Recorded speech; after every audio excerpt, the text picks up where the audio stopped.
जय हिंद साथियों। तो साथियों आज की क्लास हमारी होने वाली है हिंदी पेडागोजी की, जिसके अंतर्गत आज हम देखेंगे हिंदी पेडागोजी का प्रैक्टिस सेट नंबर 4, जिसमें हम सोल्व करेंगे 30 बहुत ही महत्वपूर्ण प्रश्न जो पिछली सीटेट की परीक्षाओं में बार बार पूछे जा रहे हैं। तो सभी साथी अंत तक हमारे साथ बने रहे और जिन साथियों ने अभी तक हमारे चैनल को सब्सक्राइब नहीं किया है उनसे मेरा निवेदन है कि वो सभी साथी चैनल को सब्सक्राइब जरूर कर ले। तो साथियों शुरू करते हैं आज का प्रैक्टिस सेट और देखते हैं अपना पहला प्रश्न। हमारा पहला प्रश्न है, भाषा सीखने का व्यवहारवादी दृष्टिकोण किस पर बल देता है। वेरी इंपोर्टेंट क्वेश्चन हो जाता है साथियों पहला क्वेश्चन ही। अनुकरण पर, रचनात्मकता पर, भाषा प्रयोग पर या फिर अभिव्यक्ति पर।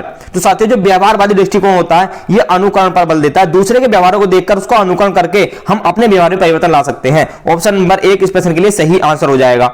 अगला प्रश्न देखेंगे, प्रश्न नंबर 2 है आज के प्रैक्टिस सेट का हमारा। कक्षा 1 के बच्चे अपने रिक्त स्थान एवं रिक्त स्थान से प्राप्त बोलचाल की भाषा के अनुभवों को लेकर ही विद्यालय में आते हैं। तो इन दो रिक्त स्थानों में क्या भरा जाएगा? घर परिवार और पड़ोसी, घर परिवार और परिवेश, घर परिवार और दोस्तों या फिर घर परिवार और टीवी। तो क्वेश्चन नंबर 2 का सही आंसर होगा साथियों, घर परिवार और परिवेश की बोलचाल की भाषा के अनुभवों को लेकर ही विद्यालय में आते हैं कि उनके घर पर क्या भाषा बोली जा रही है और परिवेश में उनके आसपास क्या भाषा बोली जा रही है। ऑप्शन नंबर 2 इस प्रश्न के लिए सही आंसर हो जाएगा। अगला प्रश्न देखेंगे, प्रश्न नंबर 3 आज की क्लास का हमारा, कि बच्चे अपने परिवेश से स्वयं भाषा अर्जित करते हैं। इसका एक निहितार्थ यह है कि बच्चों को अत्यंत सरल भाषा का परिवेश उपलब्ध कराया जाए, बच्चों को बिल्कुल भी भाषा न पढ़ाई जाए या बच्चों को समृद्ध भाषिक परिवेश उपलब्ध कराया जाए या बच्चों को केवल लक्ष्य भाषा का ही परिवेश उपलब्ध कराया जाए। तो साथियों बच्चे अपने परिवेश से स्वयं भाषा अर्जित करते हैं, तो इसका मतलब ये होता है अगर उनको हम ऐसा परिवेश दे, ऐसा भाषिक परिवेश दे जो उनको भाषा में मदद करे, भाषा बोलने में मदद करे, तो वो उनको से अपने आप ही भाषा को सीख सकते हैं। ऑप्शन नंबर 3 प्रश्न के लिए सही आंसर हो जाएगा कि बच्चों को समृद्ध भाषिक परिवेश उपलब्ध कराया जाए। ऑप्शन नंबर 3 इस प्रश्न के लिए सही आंसर होगा। अगला प्रश्न देखेंगे, प्रश्न नंबर 4 आज की क्लास का हमारा, प्राथमिक स्तर पर भाषा सिखाने से क्या तात्पर्य है। अगर हम प्राथमिक स्तर पर भाषा सिखा रहे हैं तो उससे तात्पर्य क्या है? भाषा वैज्ञानिक तथ्य स्पष्ट करना, भाषा का व्याकरण सिखाना, उच्च स्तरीय साहित्य पढ़ाना या फिर भाषा का प्रयोग सिखाना। तो साथियों अगर हम प्राथमिक स्तर पर भाषा पढ़ा रहे हैं तो हम भाषा का प्रयोग सिखा रहे हैं। ऑप्शन नंबर 4 इस प्रश्न के लिए सही आंसर होगा। अगला प्रश्न देखेंगे, प्रश्न नंबर 5 आज की क्लास का हमारा, भाषा अर्जन में महत्वपूर्ण क्या है। भाषा के विभिन्न रूपों का प्रयोग, भाषा का व्याकरण, पाठ्य पुस्तक या फिर भाषा का शिक्षण। तो साथियों भाषा अर्जन में जो सबसे ज्यादा महत्वपूर्ण है वो है भाषा के विभिन्न रूपों का प्रयोग। ऑप्शन नंबर 1 इस प्रश्न के लिए सही आंसर हो जाएगा। अगला प्रश्न देखेंगे, प्रश्न नंबर 6 आज की क्लास का हमारा, बच्चे विद्यालय आने से पहले भाषा के चारों कौशलों पर पूर्ण अधिकार रखते हैं, अपनी भाषा की नियमबद्ध व्यवस्था की व्यवहारिक कुशलता के साथ आते हैं, कोरी सिलेट होते हैं या भाषा का समुचित उपयोग करने में समर्थ नहीं होते हैं। तो क्वेश्चन नंबर 6 का सही आंसर क्या होगा साथियों? इसका सही आंसर हो जाएगा ऑप्शन नंबर 2 की अपनी भाषा की नियमबद्ध व्यवस्था की व्यवहारिक कुशलता के साथ आते हैं। ऑप्शन नंबर 2 इस प्रश्न के लिए सही आंसर होगा। अगला प्रश्न देखेंगे, प्रश्न नंबर 7 आज की क्लास का हमारा, विद्यालय के बाहर का जीवन और वहां से प्राप्त ज्ञान एवं अनुभव सीखने के लिए आवश्यक प्रेरणा देते हैं, क्योंकि मानक बरतने का सम्यक ज्ञान मिलता है या लेखन के विभिन्न शैलियों का परिचय मिलता है, समृद्ध भाषिक परिवेश मिलता है या इससे व्याकरणिक नियमों की जानकारी प्राप्त होती है। तो विद्यालय के जो बाहर का जीवन होता है वहां से प्राप्त ज्ञान एवं अनुभव सीखने के लिए आवश्यक प्रेरणा देते हैं। तो साथियों ये क्वेश्चन नंबर 7 का सही आंसर क्या हो जाएगा? इसका सही आंसर हो जाएगा कि समृद्ध भाषिक परिवेश हमें वहां से मिलता है। ऑप्शन नंबर 3 इस प्रश्न के लिए सही आंसर होगा। अगला प्रश्न देखेंगे, प्रश्न नंबर 8 आज के प्रैक्टिस सेट का, संज्ञान के स्तर पर विकसित रिक्त स्थान अन्य भाषाओं में सरलता से अनुदित होती रहती है। ज्ञान क्षमता, व्याकरण क्षमता, तर्क क्षमता या फिर भाषा की क्षमता। तो साथियों हम प्रैक्टिस सेट कर रहे हैं हिंदी का, तो इसका आंसर भी हो जाएगा भाषा क्षमता। ऑप्शन नंबर 4 इस प्रश्न के लिए सही आंसर हो जाएगा। अगला प्रश्न देखेंगे, प्रश्न नंबर 9 आज की क्लास का हमारा, भाषा का प्रयोग जीवन के विभिन्न संदर्भों में होता है, केवल परीक्षा में होता है, केवल पाठ्य पुस्तक में होता है या केवल मुद्रित सामग्री में होता है। तो ऐसा नहीं है कि भाषा का प्रयोग परीक्षा में हो, पाठ्य पुस्तक में हो या मुद्रित सामग्री में हो, जीवन के विभिन्न संदर्भों में भाषा का प्रयोग होता है। ऑप्शन नंबर 1 इस प्रश्न के लिए सही आंसर हो जाएगा। अगला प्रश्न देखेंगे, प्रश्न नंबर 10 आज की क्लास का हमारा, भाषा अर्जन के संबंध में कौन सा कथन सत्य है। भाषा सीखना एक उद्देश्य होता है, समाज सांस्कृतिक परिवेश के अनुसार अर्थ ग्रहण की प्रक्रिया स्वाभाविक होती है, भाषा अर्जन में बच्चों को बहुत अधिक प्रयास करना पड़ता है या भाषा अर्जन में किसी अन्य भाषा का व्याघात होता है या नुकसान होता है। तो क्वेश्चन नंबर 10 का सही आंसर हो जाएगा साथियों ऑप्शन नंबर 2, समाज सांस्कृतिक परिवेश के अनुसार अर्थ ग्रहण की प्रक्रिया स्वाभाविक होती है। ऑप्शन नंबर 2 इस प्रश्न के लिए सही आंसर होगा। अगला प्रश्न देखेंगे, प्रश्न नंबर 11 आज के प्रैक्टिस सेट का, प्राथमिक स्तर पर कौन सा भाषा शिक्षण का उद्देश्य नहीं है। विभिन्न संदर्भों में भाषा का प्रभावी प्रयोग करना, स्पष्टता एवं आत्मविश्वास के साथ अपनी बात कहना, वर्णमाला को क्रम से कंठस्थ करना या ध्वनि चिन्हों का संबंध बनाना। तो साथियों वर्णमाला को क्रम से कंठस्थ करना यह प्राथमिक स्तर पर भाषा शिक्षण का उद्देश्य नहीं है। ऑप्शन नंबर 3 इस प्रश्न के लिए सही आंसर हो जाएगा। कोई भी ये नहीं कहता आपसे कि वर्णमाला को क्रम से कंठस्थ कर लो, भाषा का प्रयोग सीखना होता है। अगला प्रश्न देखेंगे, प्रश्न नंबर 12 आज की क्लास का हमारा, प्राथमिक स्तर पर शिक्षा का माध्यम हिंदी होना चाहिए, अंग्रेजी होना चाहिए, उर्दू होना चाहिए, बच्चे की मातृभाषा में होना चाहिए। तो साथियों ना ही हिंदी होना चाहिए, ना अंग्रेजी, ना ही उर्दू, बच्चे की मातृभाषा, जो मातृभाषा बोलता है उसमें ही प्राथमिक स्तर पर शिक्षा का माध्यम होना चाहिए। ऑप्शन नंबर 4 इस प्रश्न के लिए सही आंसर होगा। अगला प्रश्न देखेंगे, प्रश्न नंबर 13 आज की क्लास का हमारा, भाषा की कक्षा में भाषाई खेलों का आयोजन मुख्यतः भाषा सीखने की प्रक्रिया में सहभागिता लाता है, आकलन का काम करता है, रोचकता और जोश लाता है, या अध्यापक के काम को सरल बनाता है। तो साथियों भाषा की कक्षा में अगर भाषाई खेलों का आयोजन हम करेंगे तो उसका क्या फायदा है ये हमें बताना है। तो क्वेश्चन नंबर 13 का सही आंसर हो जाएगा साथियों कि भाषा सीखने की प्रक्रिया में सहभागिता लाता है, भाषा अपने आप बच्चे सीख जाते हैं। ऑप्शन नंबर 1 इस प्रश्न के लिए सही आंसर हो जाएगा। अगला प्रश्न देखेंगे, प्रश्न नंबर 14 आज के प्रैक्टिस सेट का, इनमें से कौन सा प्राथमिक स्तर पर हिंदी भाषा शिक्षण का उद्देश्य नहीं है? संदर्भ के अनुसार लगाकर पढ़ने का प्रयास करना, चित्रकारी को स्वयं की अभिव्यक्ति का माध्यम बनाना, बच्चे की भाषा और स्कूल की भाषा में संबंध बनाते हुए विस्तार देना, या सुनी गई बातों को ज्यों का त्यों दोहराना। तो क्वेश्चन नंबर 14 का सही आंसर क्या होगा साथियों? इसका सही आंसर हो जाएगा ऑप्शन नंबर 2, चित्रकारी को स्वयं की अभिव्यक्ति का माध्यम बनाना। ऑप्शन नंबर 2 इस प्रश्न के लिए सही आंसर हो जाएगा, यह उद्देश्य भाषा शिक्षण का नहीं है। अगला प्रश्न देखेंगे, प्रश्न नंबर 15 आज की क्लास का हमारा, प्राथमिक स्तर पर भाषा शिक्षण की प्राथमिकता होनी चाहिए। अब भाषा शिक्षण हम करा रहे हैं तो उसकी प्राथमिकता क्या होनी चाहिए? केवल बोलकर पढ़ाने की क्षमता विकसित करना, कविता और कहानी द्वारा केवल सेवा कौशल का विकास करना, बच्चे की रचनात्मकता और मौलिकता को पोषित करना, या बच्चे की चित्रांकन क्षमता का विकास करना। तो क्वेश्चन नंबर 15 का सही आंसर होगा साथियों ऑप्शन नंबर 3, बच्चे की रचनात्मकता और मौलिकता को पोषित करना। ऑप्शन नंबर 3 इस प्रश्न के लिए सही आंसर होगा।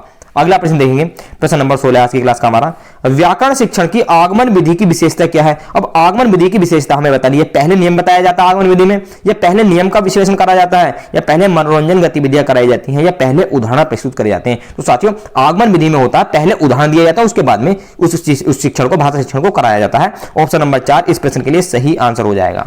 अगला प्रश्न देखेंगे, प्रश्न नंबर 17 आज के प्रैक्टिस सेट का हमारा, एक बहुसांस्कृतिक कक्षा में आप एक भाषा शिक्षक के रूप में किस बात को अधिक महत्व देंगे? बहुसांस्कृतिक कक्षा होती है साथियों, इसमें कि बच्चे कई भाषा बोलते हैं, अलग अलग जगह से आने वाले बच्चे होते हैं, तो बच्चों को भाषा प्रयोग से अधिक अवसर देना, पाठ्य पुस्तक के प्रत्येक पाठ को भली भांति समझना, बच्चों को व्याकरण सिखाना, या स्वयं शुद्ध भाषा का प्रयोग करना। तो क्वेश्चन नंबर 17 का आंसर हो जाएगा साथियों कि बच्चों को भाषा प्रयोग के अधिक से अधिक अवसर देना, चाहे वो उनकी कोई भी मातृभाषा हो। ऑप्शन नंबर 1 इस प्रश्न के लिए सही आंसर हो जाएगा। आप उनसे क्वेश्चन कर सकते हैं कि आपके घर में कौन कौन रहते हैं, आप स्कूल कैसे आते हो, इस तरीके के क्वेश्चन कर सकते हैं जिससे वो भाषा का प्रयोग करें और अपनी भाषा में अपने शब्दों को कह सकें। अगला प्रश्न देखेंगे, प्रश्न नंबर 18 आज की क्लास का हमारा, पठन पाठन के अंत में ऐसे अभ्यास एवं गतिविधियां हों जो सरल भाषा वाले हों, बच्चों को स्वयं कुछ करने और सीखने का अवसर प्रदान करें, केवल पाठ से ही संबंधित हो या पाठ पर बिल्कुल आधारित ना हो। तो साथियों पठन पाठन के अंत में ऐसे अभ्यास और गतिविधियां होनी चाहिए जो बच्चों को स्वयं कुछ करने और सीखने का अवसर प्रदान करें। ऑप्शन नंबर 2 इस प्रश्न के लिए सही आंसर होगा।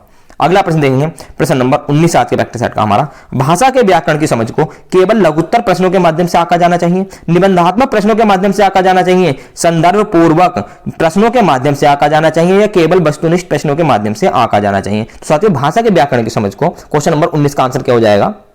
इसका आंसर हो जाएगा साथियों ऑप्शन नंबर 3 कि इसको संदर्भ पूर्वक प्रश्नों के माध्यम से आंका जाना चाहिए। ऑप्शन नंबर 3 इस प्रश्न के लिए सही आंसर होगा।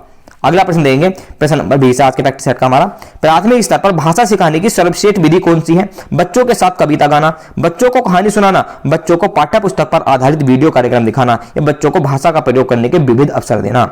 तो क्वेश्चन नंबर 20 का सही आंसर क्या हो जाएगा? इसका सही आंसर होगा साथियों ऑप्शन नंबर 4 कि बच्चों को भाषा प्रयोग करने के बहुत से अधिक अवसर दें, कि उनको अपनी भाषा बोलने के लिए उनसे आप कोई भी क्वेश्चन कर सकते हैं कि आपको खाने में क्या पसंद है, आपने ये वाला पेड़ देखा, आपने वो जानवर देखा है, मतलब कुछ भी, चाहे वो आंसर सही दे या गलत दे, हमें सिर्फ उसका भाषा का प्रयोग कराना है। तो इस बात का ध्यान रखना कि बच्चों को भाषा का प्रयोग करने के अधिक से अधिक अवसर हमें देने चाहिए। ऑप्शन नंबर 4 इस प्रश्न के लिए सही आंसर हो जाएगा। अगला प्रश्न देखेंगे, प्रश्न नंबर 21 आज की क्लास का हमारा, एक भाषा शिक्षक के रूप में सबसे बड़ी चुनौती क्या है? कि बहुभाषिक कक्षा के शिक्षण के लिए उचित रणनीति तय करना, बच्चों को भाषा सीखने के महत्व से परिचित कराना, बच्चों की भाषा को संचार साधनों के प्रभाव से मुक्त रखना, या भाषा संसाधनों का अभाव है? तो क्वेश्चन नंबर 21 का सही आंसर हो जाएगा साथियों कि बहुभाषिक कक्षा के शिक्षण के लिए उचित रणनीति तय करना। बहुभाषिक कक्षा हमने आपको बताया था कि जिसमें बहुत सारी भाषाएं बोली जाती है, मतलब बच्चे की जो पृष्ठभूमि है, जो मातृभाषा है वो अलग अलग जगह से आता है, कोई बच्चा अलग जगह से आ रहा है, उसकी मातृभाषा हिंदी है, कुछ की अंग्रेजी है, कुछ की और लोकल लैंग्वेज हो सकती है, तो उसके लिए रणनीति तैयार करना। ऑप्शन नंबर 1 इस प्रश्न के लिए सही आंसर हो जाएगा। अगला प्रश्न देखेंगे, प्रश्न नंबर 22 आज की क्लास का हमारा, प्राथमिक कक्षाओं में बच्चे बहुत कुछ लेकर विद्यालय आते हैं, जैसे अपने अनुभव, दुनिया के देखने का अपना दृष्टिकोण आदि। तो यहां पर रिक्त स्थान पर क्या भरा जाना है यह हमें बताना है। समस्याएं, भाषा, पाठ्य पुस्तकें या कमियां। तो जब बच्चे विद्यालय में आते हैं, प्राथमिक कक्षाओं में आते हैं, तो वो घर से समस्याएं लेकर आते हैं, भाषा लेकर आते हैं, पाठ्य पुस्तकें लेकर आते हैं या कमियां लेकर आते हैं। तो क्वेश्चन नंबर 22 का सही आंसर हो जाएगा साथियों, उनके पास सिर्फ उनकी भाषा होती है, वो भी टूटी फूटी भाषा, जैसा बोलना चाहते हैं, जो उनकी मातृभाषा होती है वही उनकी भाषा होती है। ऑप्शन नंबर 2 इसके लिए सही आंसर हो जाएगा। अगला प्रश्न देखेंगे, प्रश्न नंबर 23 आज की क्लास का हमारा। बच्चे, प्राथमिक स्तर पर भाषा शिक्षण का उद्देश्य यह है कि प्राथमिक स्तर पर भाषा शिक्षण का मुख्य उद्देश्य क्या होगा? बच्चे मानक भाषा का प्रयोग करना जल्दी सीख जाए? बिल्कुल नहीं। बच्चे भाषा परीक्षण में सदैव अच्छे अंक लाएं, तो अंक लाने की भी कोई बाध्यता नहीं है। बच्चे विभिन्न स्थितियों में भाषा का प्रभावी प्रयोग कर सकें, यह आंसर हमारा सही हो जाएगा। बच्चे भाषा के व्याकरण को जान सके, ये भी नहीं होगा। तो प्राथमिक स्तर पर जो भाषा का मुख्य उद्देश्य होता है वो यह होता है कि बच्चे विभिन्न स्थितियों में अपनी भाषा का प्रभावी उपयोग कर सकें, बोलने से ना हिचकिचाएं, कभी भी अपने विचारों को व्यक्त करने में ना हिचकिचाएं। तो क्वेश्चन नंबर 23 का आंसर हो जाएगा साथियों ऑप्शन नंबर 3। अगला प्रश्न देखेंगे, प्रश्न नंबर 24 आज की क्लास का हमारा।